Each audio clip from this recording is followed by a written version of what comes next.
We are live. Fantastic, and thank you, Martha. And welcome today, Max Barbour of Sales Revolution.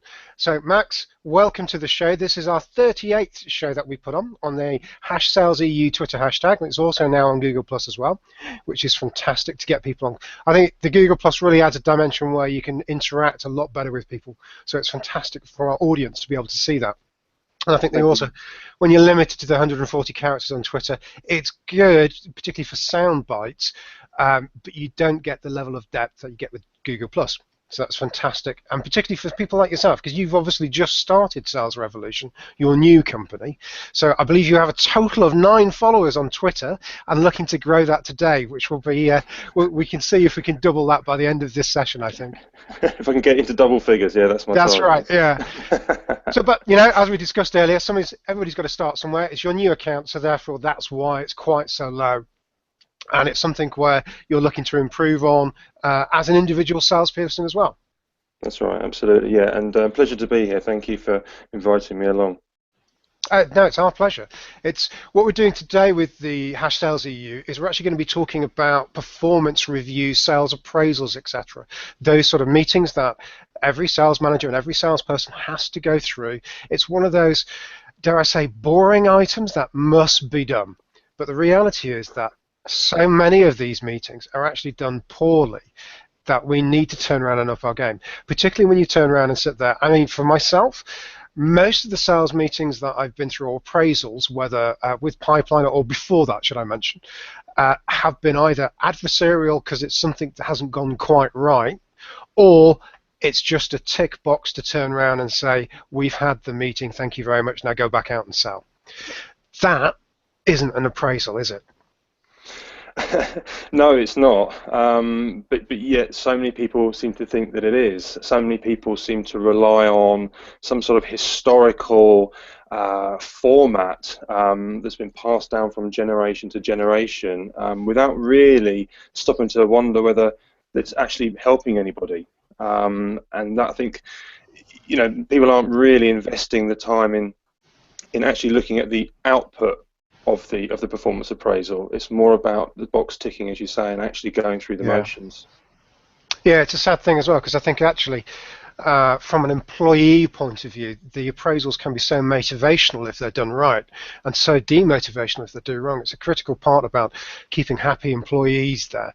I think if you then take into the concept of the whole sales coaching approach, that's where you're stepping in really to leverage your experience, because you've got 20 odd years experience in the sales field, to be able to make that work for the individual employee as well.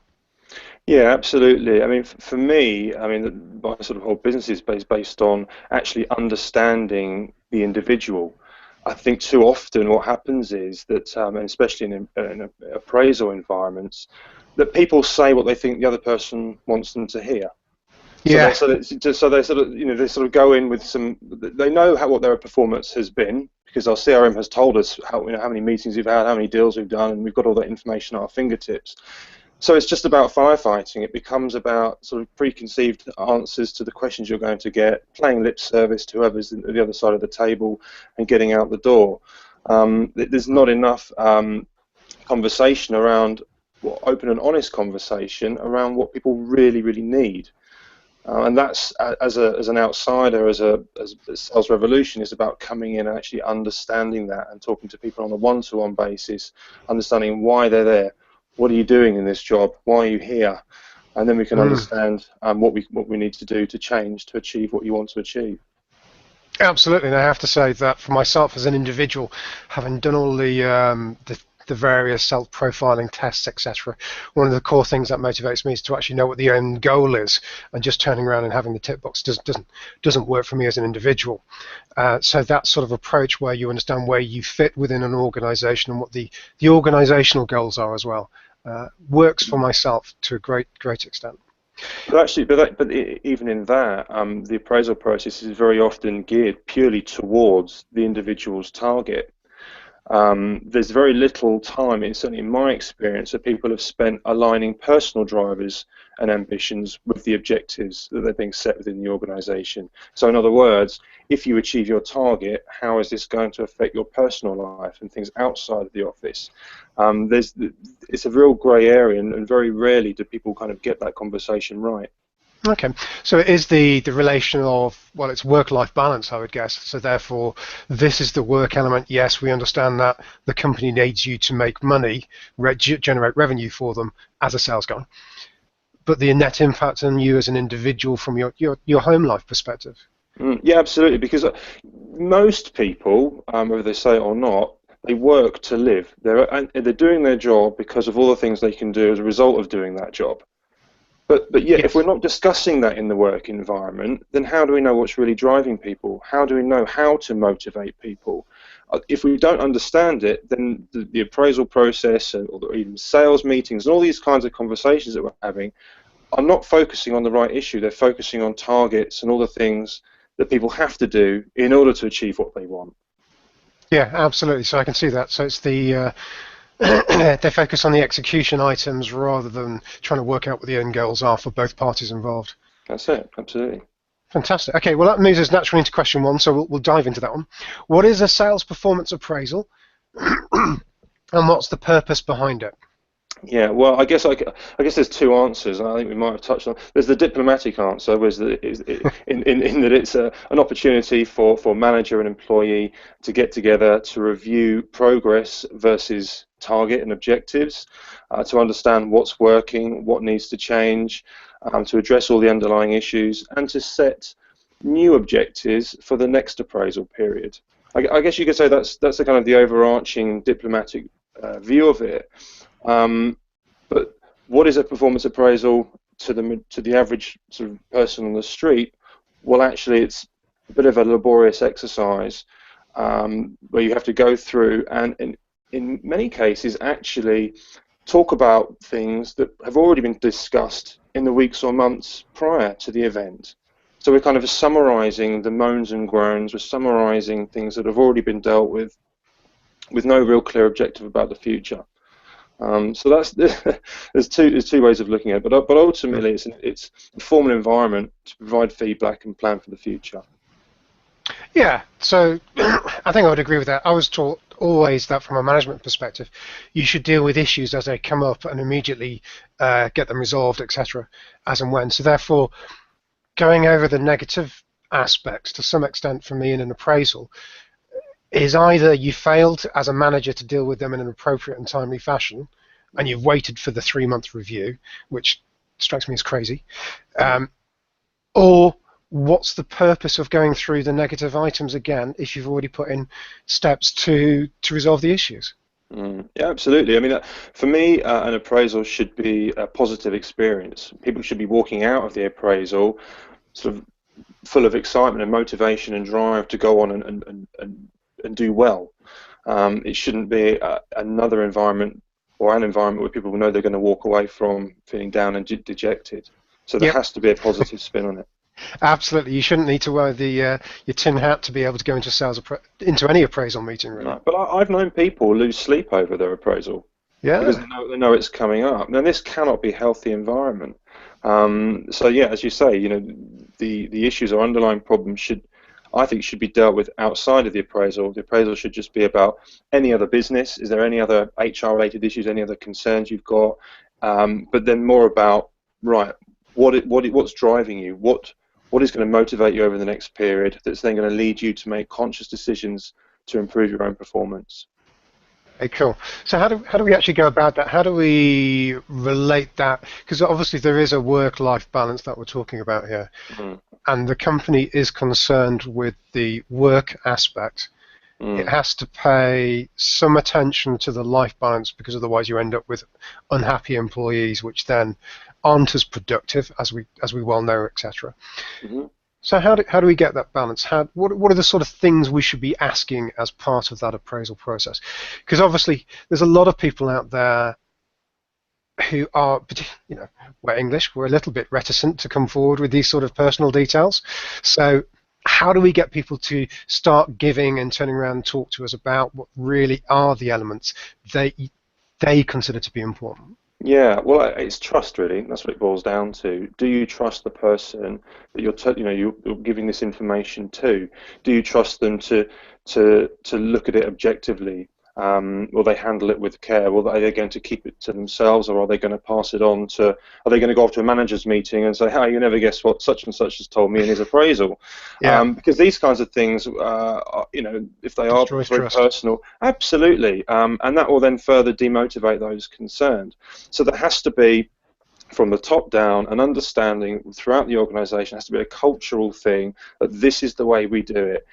It's up to you as the individual to open up and to share these things so that we as an organisation can support you on your own personal journey. It has to work that way round.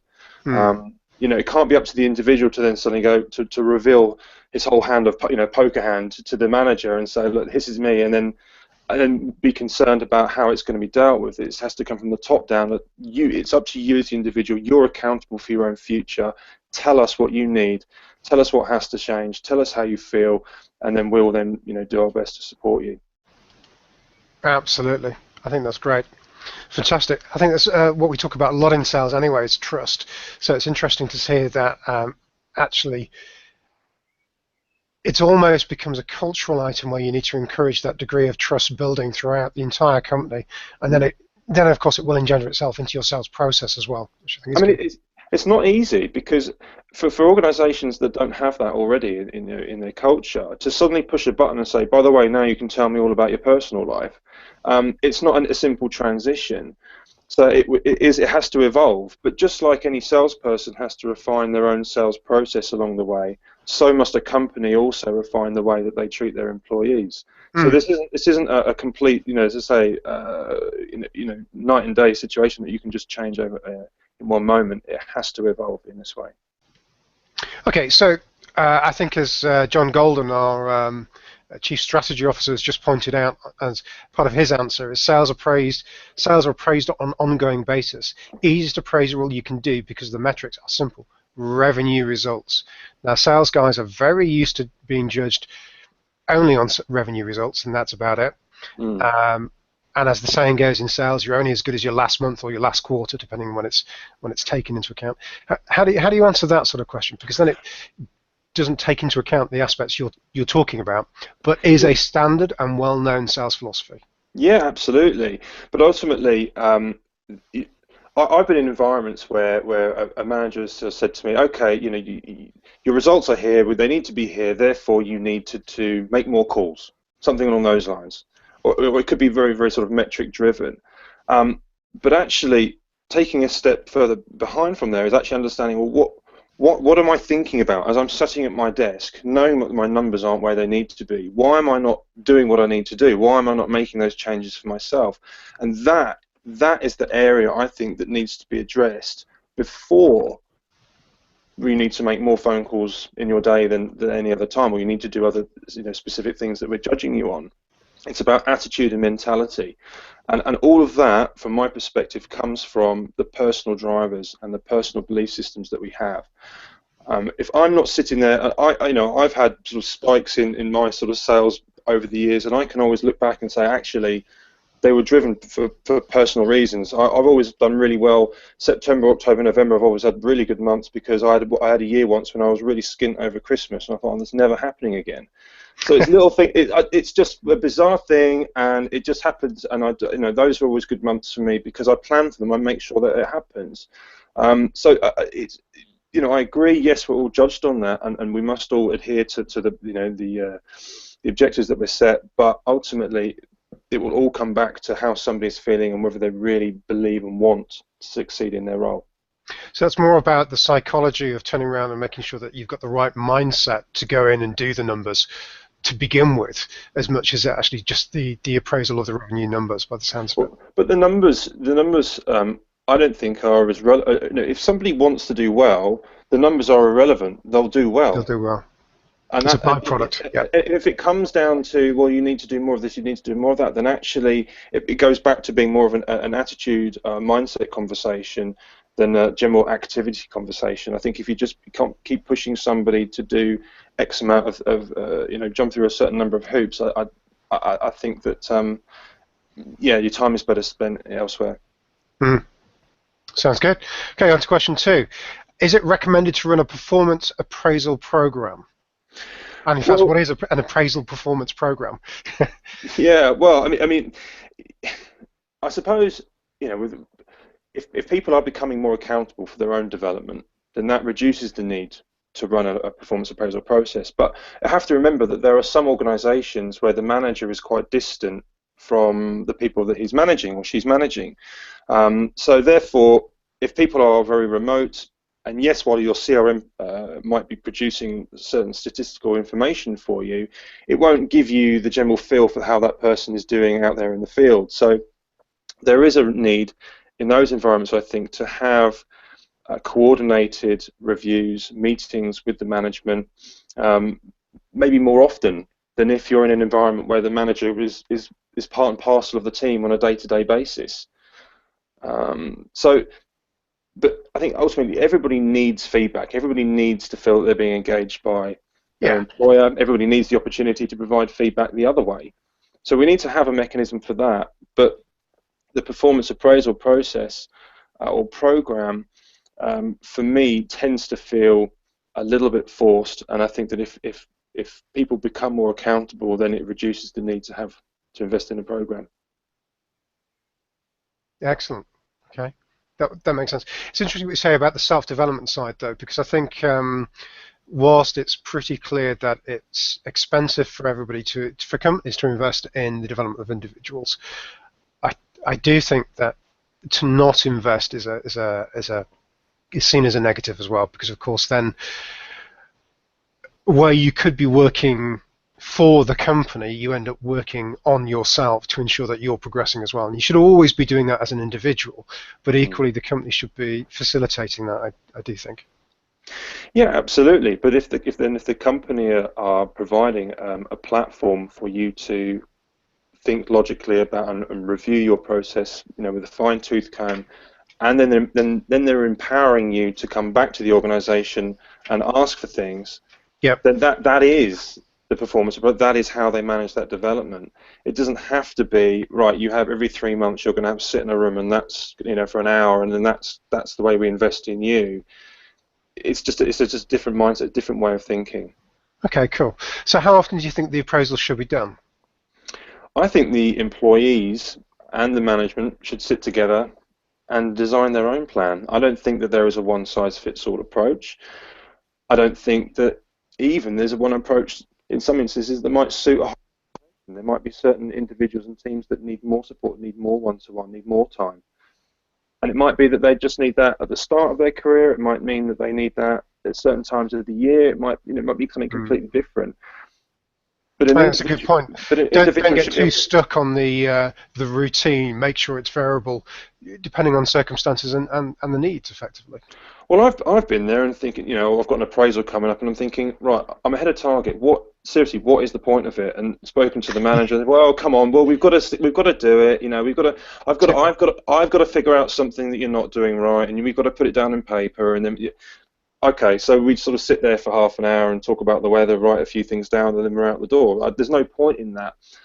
But equally, if I'm facing some difficulty or some challenges, and I want to have 2 reviews or 2 meetings with my manager in a month about certain situations, then I'd like to think that we can do that and we can move things around. So isn't that really just good line management, though, effectively? Exactly. Yeah, exactly. And so therefore, sticking to a regimented process for the sake of it when it's actually really needed, I don't see the point in. Good. I like that answer. What are the positive and negative aspects of a sales appraisal process? So we've gone through some of this already, but if you want to... Yeah. Well, I guess one of the things, I think, if it's going to happen, then make sure it happens. If it's set in the diary, I've been in companies, the managers walked in, a few minutes after the appraisal was supposed to start and said, "Oh, do we need to do this one, Max? Do we need to do it?" And of course I'm like, "Well, no, we don't need to bother," and it doesn't happen. or other times you're supposed to have a quarterly review, maybe sort of March, June, October or September, and then December. And you only ever end up having, you have your first one in April, then the second one in October, and then so, you only get time for two. So it's confusing for the employees. If the company is going to say that they're going to have a certain appraisal process, then it needs to be followed, and everybody needs to stick to it. But equally, we all need to buy into it. We all need to know what's the value of it, what's the purpose of it. Is it just a box-ticking exercise, or have we got statistical information that actually proves that what we're doing is really working? So there has to be some follow-up. Yeah. Yeah, I think you're absolutely right. If you're doing the tick box, then what's the point? And I also think it's you get that aspect where you're looking for something to have to say rather than having anything to genuinely say. Yeah. So, your sales manager, and I've seen people do this, are looking for problems to be able to raise, and equally looking for praise to be able to raise. Yeah, absolutely.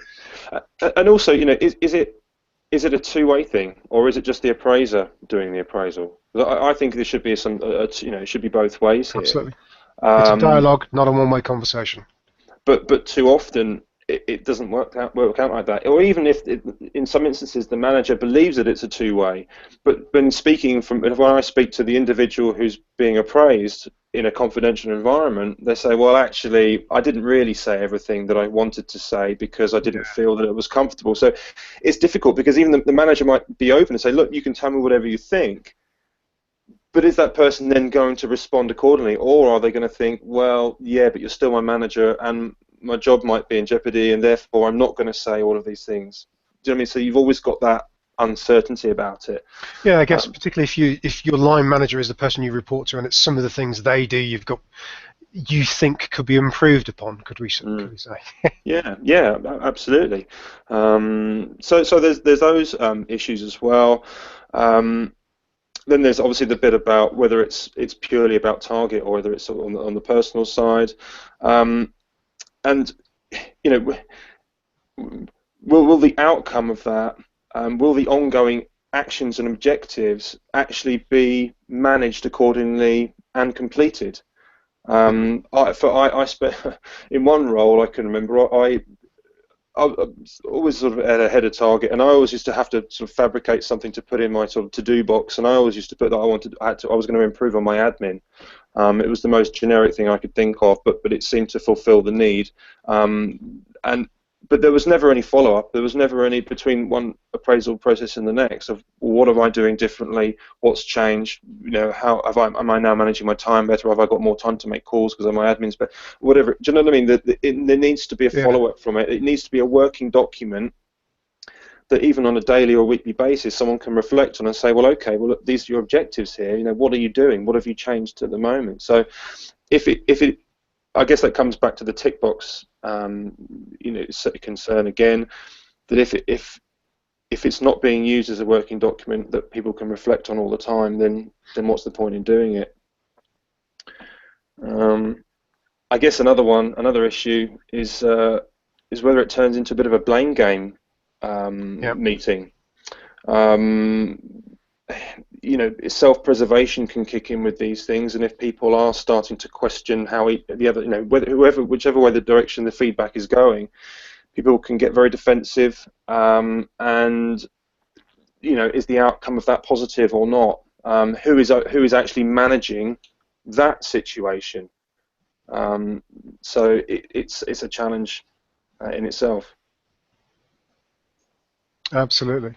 So you're actually you do this for a living. So you're effectively an outsourced sales manager, sales coach, appraisal person.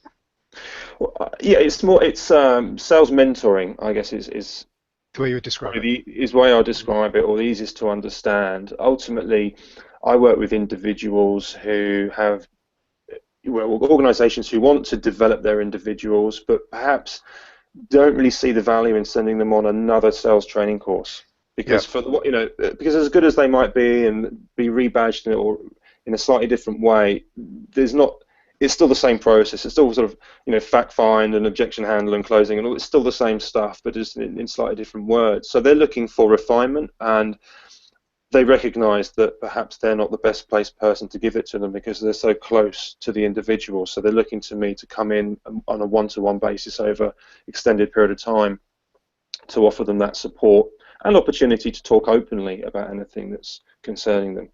And I can then be objective, truly objective, and coach around helping them to go back and make the changes to get whatever it is that they need. So that's an interesting concept. So if we take that concept for an organisation, would you recommend that appraisals, rather than the line management, are done by somebody other than the actual sales manager, for example? So whether it's the sales director or somebody even from a completely different department? Yeah, I guess it comes back to the trust issue, and the managers or individuals will need to make their own decisions on whether or not they have that kind of a relationship. But I know of organisations that employ independent or employ separate people whose job is to purely coach and mentor and run appraisals and these kinds of things. So they recognise that it has to be done by somebody outside of that work environment to provide a truly objective or to provide objective feedback. Yeah. In other instances, as you mentioned, from elsewhere within the organisation, so there's sort of cross-department coaching programs. But these are really only possible in very large organisations where there's the manpower to coordinate something like that. In smaller organisations, people's roles are so closely entwined that it's probably not there's no point in really, if you've got say 50 employees, everybody knows each other so well that having someone from a different department come and talk to you about appraisal is kind of pointless. It becomes irrelevant. So I think you're really looking for kind of sort of 250 and upwards sort of size organisations in terms of employee numbers where that kind of thing can start to really take shape and be effective.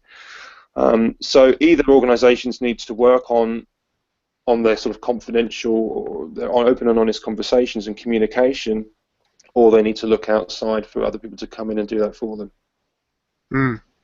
Absolutely. Okay, so what's a good alternative to a performance appraisal then?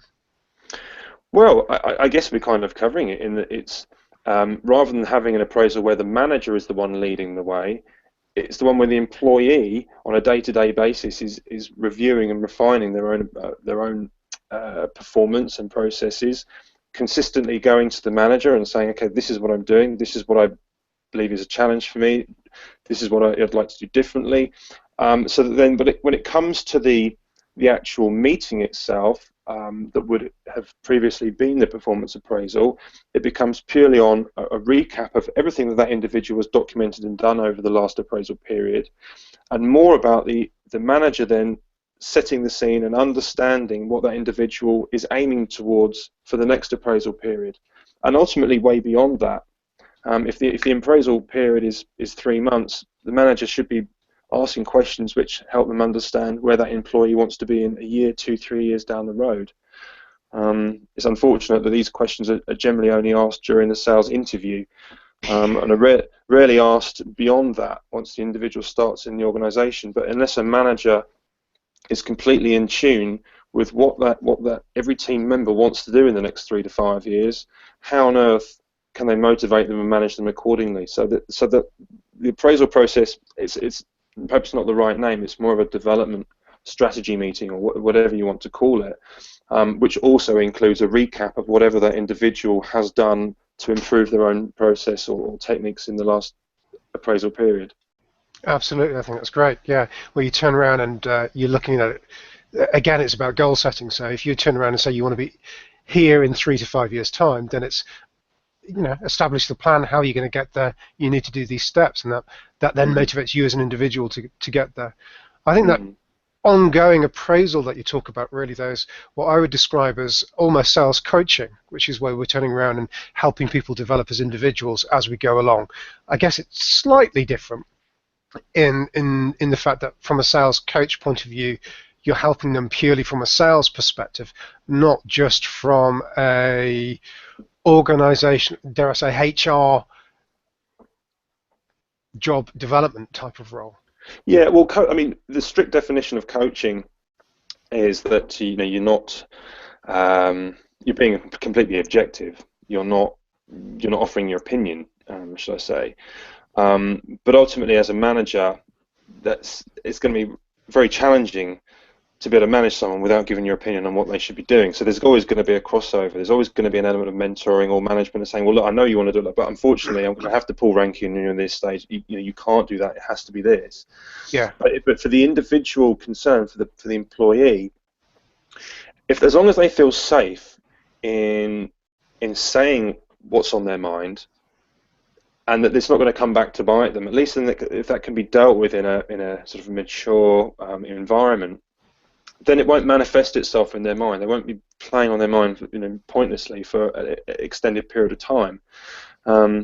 It's like in any relationship, usually it's the little things that you don't mention, don't talk about, that end up really driving you mad and crazy. So we want to try and encourage this to happen, encourage the individuals to get everything off their chest, which leaves them then with either having to deal with the compromises that they have to make because the company can't bend the rules to suit them. At least then both sides are completely understanding of, okay, well, this guy's not happy in this environment, he's having to deal with it, we're having to deal with the fact that he's happy in that environment, but at least everybody knows and can kind of work around that. But unless people start talking, then it will never happen. Yeah, I think that's very difficult. Once you lose trust and once you lose the ability to talk, it's the same with anything, I think, in any sort of relationship, whether it's an employee relationship or outside of it, in actual fact. Trust and communication are the key to any of those things, I think. Yeah, absolutely. Yeah, so, and as I say, this isn't a quick fix. Certainly, even beyond me coming in and spending a few months with people, organizations then have to continue that on. So it's important that, if I do come in, that it's actually it's a start, and that it doesn't then fizzle out and then revert back to the old process, because it'll have been a waste of time. Absolutely. So let's talk about, we often talk about the manager's perspective, and we talked a lot about the managers needing to gain trust, about the fact that the manager needs to be coaching to some extent or mentoring, the fact that they need to take it into more than account than just the work aspects, so we can turn around and say this is what motivates the individual. What about the individual though as well? How can they turn around and start helping their manager, the whole aspect of managing your upwards effectively, so managing your manager and their manager and the sales director, etc., as well, to ensure that you get the most from these appraisals, going in prepared. And often sales managers, they've simply been a good salesperson who's been promoted and may not be a very good sales manager at all. I mean, we know this is very common in our industry. So how can the sales individual help themselves? How can they be accountable for themselves, manage upwards, all those good things? Yeah, well, I mean, in the meetings I have with the sales guys, one of the, if not the first question I ask them is, why are you here? I don't mean about why are they in the meeting with me. I mean, why are they in the company? I mean, it's a free country, right? They can be anywhere they want, anywhere in the world, but yet they're here selling this product to these people. Why? And initially, what they'll do is they'll give me the kind of the interview type response. I like doing this, I like doing that, and for some that might be true, but dig a little deeper, and you realise they're there for, well, they don't really know sometimes. They're like, actually, I've been here for a few years. I'm not sure if this is what I want. I'm not sure. So actually, the conversation then, as I start to kind of to pry a little bit further, what it does is it enables them to realise really why they are there. Now, actually, no, I do love this product, and I do love doing I do love the clients, and I do love this, and I do love that, and it actually reminds, actually, yes. So by having this conversation, it is very important to reaffirm what the mindset is of why they're there, and what the future looks like for them if they continue to be successful in their role. So this starting point, is about sort of understanding the situation, and as with any sales process, you want to understand what the situation is, and you want to know what the goal is, what the future is going to look like, or what utopia looks like in the future. So then the questions for them will be around, okay, well, if you're here in 3 years' time, what will that look like? What would be utopia for you? And for many people, they kind of go, wow, I don't know. So that then leads into a whole raft of new questions to help them articulate what it is. And it might take a couple of sessions for them to really understand it it might take a while.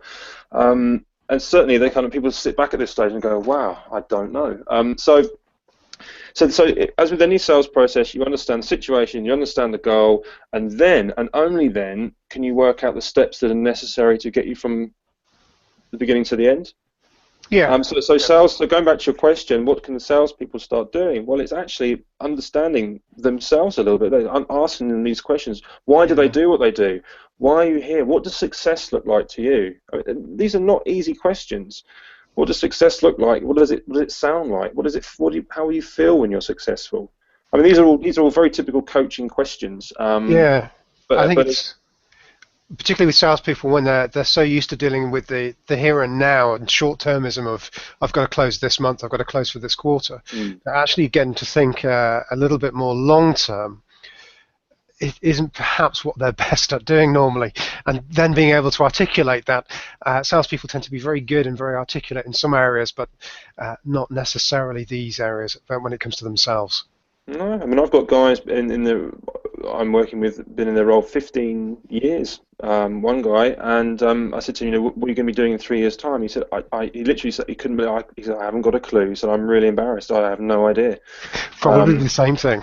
But it's quite commonplace. I think exactly what you say. People are so focused on what's the quarter look like, what does the month look like, what does the week look like, that actually to look beyond that and to think about where do I want to be in 3 years is just so it's like a cloud they can't quite get into.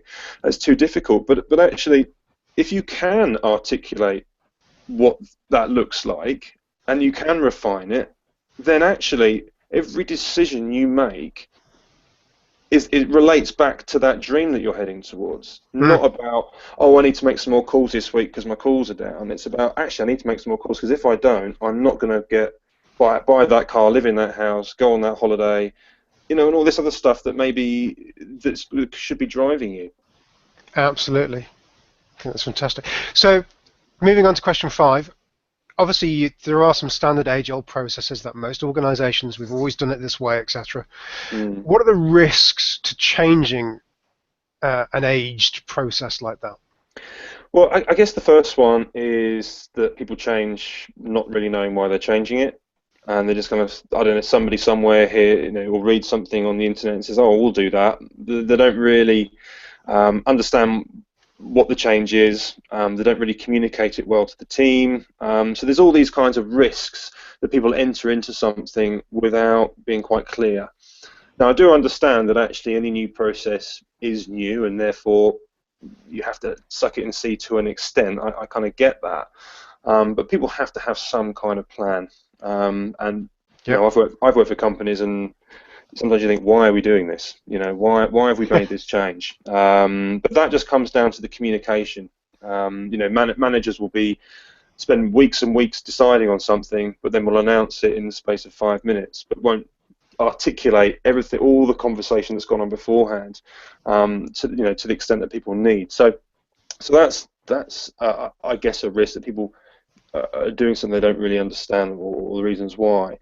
And then even if they do understand it, are they buying into it? Are they still just going to go into it a little bit like, well, yeah, okay, well, I'll just do it for the time, But so there's that, and then I guess it's if you enter into it and then any person involved in that process decides that it's not for them, can they then drag everybody back, to their point?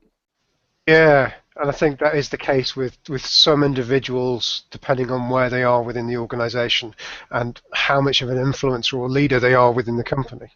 Yeah, absolutely. So sometimes it can be because everyone in the group or everyone in the team there's a general consensus on this sort of thing. But other times it can be that all of the sales guys perhaps want to do something, the sales manager doesn't really buy into it, and that's enough to jeopardize the whole program. So, yeah, I don't know. Is it a risk?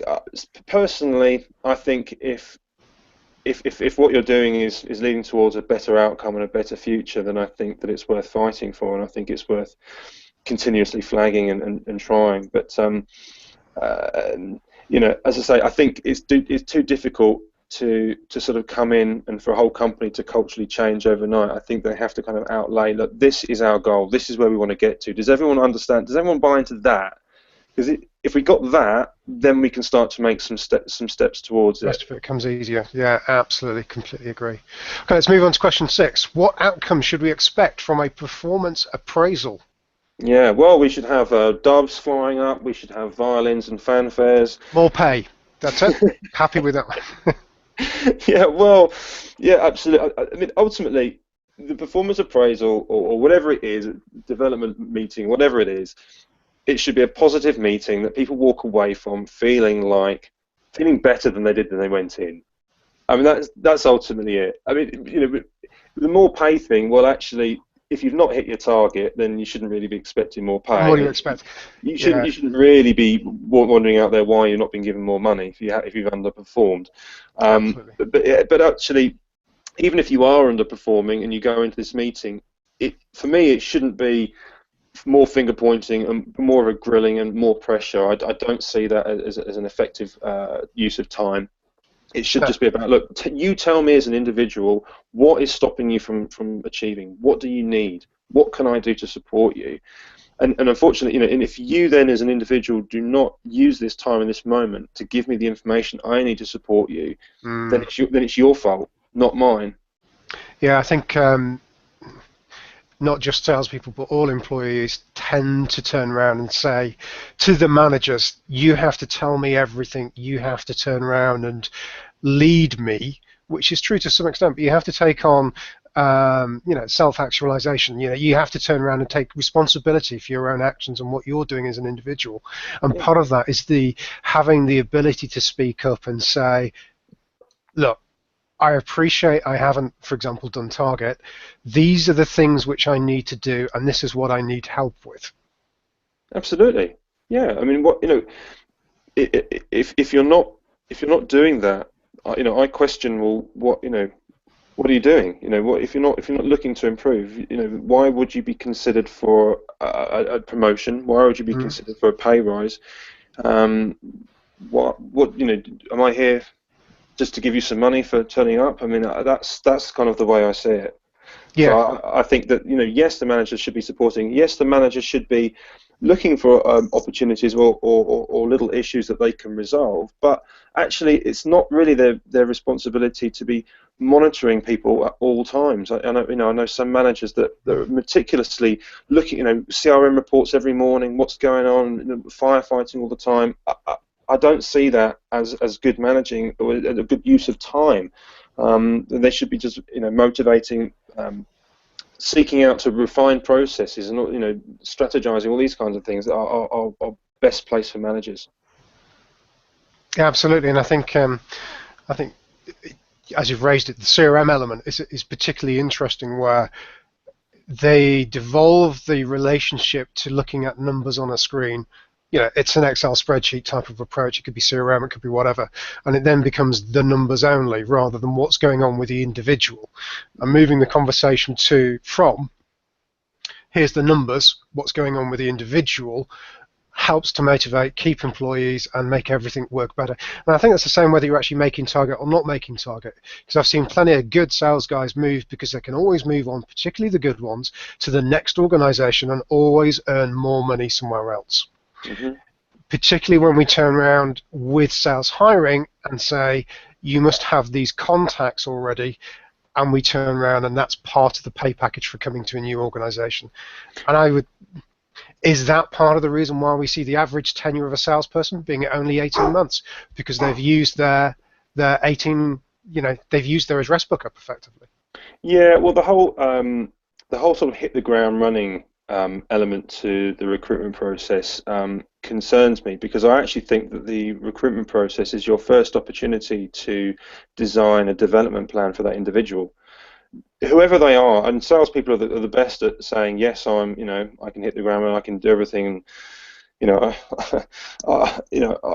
but actually, everybody can improve. Everybody can do something different. Okay, that's just the way it is. And unless, if people are so sort of trying to to repel the idea that they're anything other than the perfect person, then they endanger themselves of joining the organisation and being found out.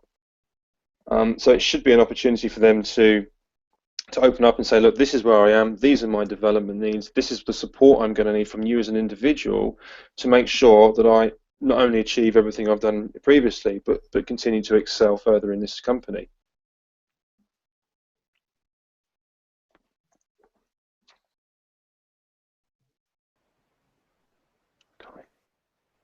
Hello? Hello? Richard? Sorry, that was my fault. Okay. Let's move on to the next question. Yeah, we have a question from Mark. Cool. He would like to know, how do sales performance appraisals differ by sales level, rookie to consultant level? So how do they differ rookie to consultant level? How does a sales performance appraisal differ from somebody who's at the beginning of the sales process of their career, so a sales rookie, compared to somebody who's at the consultant level? Actually, in my experience, not too dissimilar. I mean, ultimately, the goals are still the same. There's still understanding of, what is needed from that individual, what needs to change. I think, but at the start of the career, the individual is much more focused on training. It's much more focused on, what core skills and techniques does that individual need to pick up. Whereas, towards the, I suppose when we're at a consultant level, sorry, I've got some ringing in my ear, sorry, apologies. Yes, it's my phone in the other okay, room, sorry.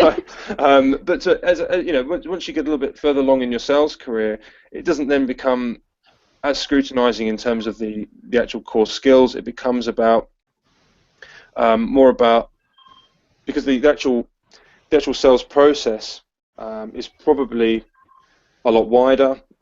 It's not so transactional. So it's more about what do we understand about the prospects that we're talking to. It's more about bigger picture kind of questions.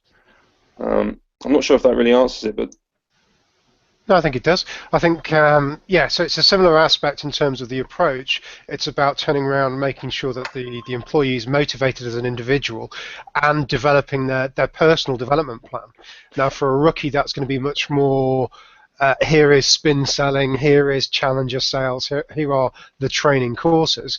For a consultant, for somebody who's much more experienced, it's much more specific and orientated to where their weaker areas are effectively. I think I would also say that for a rookie, I think that kind of an appraisal process is quite one way. I don't ever remember as a sort of young sales guy, or I don't ever remember knowing these young sales guys who are particularly vocal when it comes to the appraisal process. They sort of sit there and will receive the information, whereas someone who is consultative level is more likely to be quite keen to give feedback the other way about the way they think the company should be run and everybody else should be doing their job. So they're usually more, I guess, set in their ways of their environment and what they need to work best. Cool. Thank you very much. Right, let's move on to the next question. What's an effective way to prepare a sales performance appraisal? So let's look at this from the manager's and the individual's point of view as well. So what does the manager need to do, and then what does the individual need to do as well?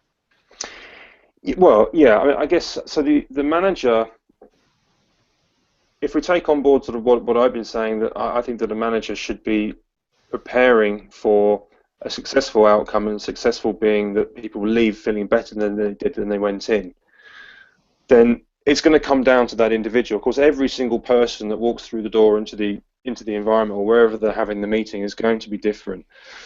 So it's about, what do I know about that individual? Do I understand the personal journey that person is on? Do I know why they're here? If I know that, then it's a case of reaffirming that and then moving on to new questions. Is that person happy? Am I happy working with that person? So it's just about, it's asking, it's self-evaluating, I guess. It's about saying, okay, what do I know about that person?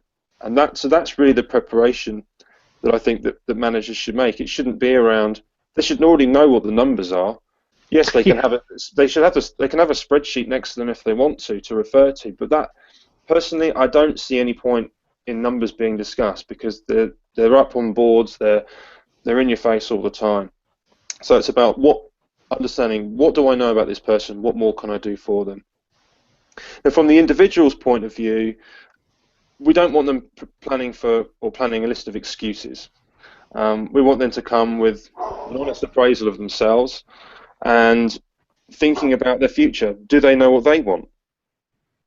Because actually, maybe they don't want to be selling, or maybe they don't want to be in exactly the role they're in. Maybe they love a certain aspect of their sales career, but certain elements they don't. Maybe they could be shifted to somebody else. You don't know. But actually, we want them to come in with an open and honest appraisal and with some real forward thinking. Because unless that individual understands where they're going and the journey they're on, then any discussion around your numbers aren't that great is just going to go in one ear and out the other, because they have no reason and desire to want to hit that number, or not enough of a reason and desire other than simply just to keep their job, other than to keep the basic pay rolling in. Yeah. So you have to understand what's going to motivate the individual and what's making them tick. Yeah. But only then, if you start having that conversation, what is it you want, what do you achieve? Okay, well, if you do that, then therefore you need to hit these numbers and you need to hit these, KPIs. Suddenly, then that individual is inspired and it understands where they're going. Is going to walk out the door thinking, "Blimey, actually, my numbers aren't that great, and I want to achieve that in 2 years' time. Therefore, I need to go back and make some changes." They don't want to walk out of the room saying, "Oh yeah, I know I haven't hit my numbers. Thanks very much." That's not going to inspire them to do more. No, I think that's absolutely true, and particularly as you say, when everybody can see the numbers anyway, and if the numbers are low, then it needs to be a line management item. So where you're turning around and addressing that straight away, effectively, and saying your numbers are down, right? How can I help you? How can I coach you to turn around and make better calls, generate more leads, whatever it happens to be, to make those numbers? And the chances are they've already been kind of named and shamed in the sales meeting anyway. Yeah. They don't need that on a one-to-one. It's already been publicly, been put up in lights. Yeah, absolutely, and I'd question the motivation of doing that with some people as well, but hey. Okay, so let's move on to the next question. Who is the best person to deliver a performance appraisal? So we've talked about this a little bit at the beginning. We said that if it's somebody from another area of the business, then you have to be at a certain employee size, etc., 250 or above, really, for that to be effective. But who should be doing the performance appraisals? Yeah, well, it should be the person. It should be a trusted person. I mean, I guess that's what it comes down to. If an individual is not going to go into an appraisal situation and be open and honest with the person that they're talking to, then there is absolutely no point. So either the company has a cultural thing, as we talked about before, and says, right, whatever, if you are seen or heard to be talking about anything that's been talked about in those appraisal processes, then there'll be reprisals. Either we start doing, encouraging something like that, or we need to bring in people that are not related to that person in the role. If we haven't got the number or capacity to do it elsewhere in the organisation, then it needs to be somebody from outside. If you're working very closely with your manager, and there is any sense of doubt, any sense of lack of trust or openness, then you've just got to question whether anything that's been discussed in that environment, or all of it. Okay, so let's turn around and think about that one. How many sales managers would you know that would turn around and say, my salespeople don't trust me? I would say a few. I met a few. A few? Yeah. Well, it's not that they don't say it like that. What they say is, do you know what? Sometimes I feel like I'm being given an answer, and I don't think they're giving me the right one. Well, I've met many managers like that. It's normally to do with the revenue number I'm going to do that month. They always want a different one, whether it's higher or lower, because they want to manage the numbers. So, but the thing is, what I'm not talking about sort of a conniving manager who's going to go off and give a lot of bad press about an individual. What Yeah. I'm talking about is when it get down to the personal, like things like if an individual for whatever reason is say nervous about calling some of the larger prospects on Yeah. their database, for whatever reason they have a limiting belief that they're not going to be successful with a certain type of client, and that's what's restricting them, and that's what's affecting their confidence when they're making those calls or whatever it is. Are they going to tell that when the manager says, why are you not doing it, they'll say, well, no, I have tried and I'm going to try again and I'll carry on going, and that's the answer that you get. Now, if a manager is getting responses like that, then that should indicate to them that actually there is a breakdown of trust, and they shouldn't take that to heart. That's just the nature of the beast. It's that manager-employee relationship. There is a fear there. Now, managers might then turn around and say, well, okay, well, look, I'll try, and then go back and have that conversation and say, look, you've got to tell me, you've got to tell me. But if they still don't get an answer, then maybe they need to look at an alternative method, because otherwise that individual is never going to move on. Do you know what I mean? They're never going to get out of that headspace that they're in. Yeah. No, I can certainly see that. I think it's, for me, it would be, if I'm talking about an organization trying to find the trusted individual and make some line managers realize actually they're not the best person, and how to manage that, perhaps from the sales director's role, to say actually you're not the best person to turn around and do this appraisal for your team, in fact, because you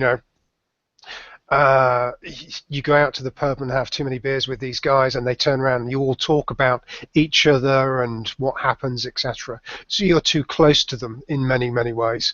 Yeah. Or, so then trust does become it, but the sales manager may not see that. How would you manage that situation? Well, the way I manage that, so I work with managers who in some cases feel like they are quite close to their team. But what I do is at the end of each session I have with my clients, we look at some objectives which are going to be set between that session and the next one, and one of those objectives will be to go to the manager and talk about the things that they're going to change from 1 month to the next. Yeah. So in other words, it's starting to train them to go to the manager and say, oh, by the way, I've realised that this part of my sales pitch is, I want to refine it. I'm now going to do this. I'm also now going to do certain calls at this time of the week, or whatever it's going to be, that they go and they start telling their manager what these things are. And then I meet with the manager, and although I can't discuss the confidential element of the meeting I've had with the individual, what we can do is we can discuss how suddenly the information is now coming the other way, that the individual is going to them and saying, this is what I'm doing, this is why I'm doing it. By the way, did you know I'm motivated because I want to buy a new car in 3 months' time? Yep. You know that. So they suddenly start saying, actually, I'm now getting more information without asking any questions. I mean, so it's about doing that, and it's about encouraging and saying, look, but by the way, if these guys start coming to you and saying that they don't like a certain process, don't turn around and say, well, that's the way we've always done it, we're not changing it. It's not a reflection on you or your managerial style or your ability. It's about saying that this individual thinks he can do more numbers, or thinks he can do better. Yeah. Now, it's up to you. If you choose to say no to that, then you've got to take on the responsibility of potentially preventing them from not doing more numbers. And are you happy for that? So I know managers haven't got the freedom and flexibility to change everything. I get that. I know there are rules and you can't. We all live in the real world. Yeah. I understand that, but if you start having these conversations, and if it's the individuals coming up with the ideas and going to the manager, and we start getting them, this habit working, then that it's there's that trust that builds up over a period of time. There's that open and honest approach which comes up. If it's something that's particularly personal to them, well, that's where I can really step in, because I'm not attached to the business. Yeah. And then you turn around. Yeah. Yeah, so that's something they can. I've got a guy who's going through a divorce, another one who's got other issues, and so actually they can talk to me about that, and they wouldn't want to tell anyone in the team. But so those, arguably, that's where I can distinguish myself against other managers that, as caring as they might be, there still might be a degree of being reserved and wanting to give that information away. But They can certainly make, but this is all about, and today hopefully we'll give people some ideas about how to gravitate further towards this area. So it's not an overnight absolutely thing. So we're just coming up on time. So thank you very much, Max, for that. That's been fantastic. I do like that. Can you give a quick synopsis just of what are some of the questions you would ask in an appraisal, and what would be your approach? What are the key aspects to learn from today's session? Yeah. Okay. Well, for me, it's understanding why people are there. Okay, and not the typical interview response. I like to please customers, and I like to do this. Like, come on, why are you here? What are you doing? And what does success look like for you? There might be managers listening today who remember back to the interview they had with their employees, and they asked them all these questions. Well, have they kept hold of the notes that they took? Have they actually used that as a template to help and develop those individuals towards their goals? Have those individuals still got the same goals and ambitions? So I think really truly, outside of everything else I've said today, managers need to go back, I think, and actually understand their team a little bit better, and have those conversations. And once they do, once they know where why they're there, and what their goals are, then they can start to make the necessary steps in and around the appraisal process. Absolutely. Fantastic. Thank you very much, Max. That has been a great session. So everybody on Twitter, I can see we've had a fair bit of interaction here. Please follow Max. It's at Max Barbour SR. Come on, I'm going to get to 10. Come on. Sir. Absolutely. I think you might be over that already, mate. You've done that one. And your website is www.salesrevolution.co.uk as well. Thank you very much for your time, Max. No, thank you. Thanks again. All right, take care. Thank you. Cheers. Bye. Bye-bye.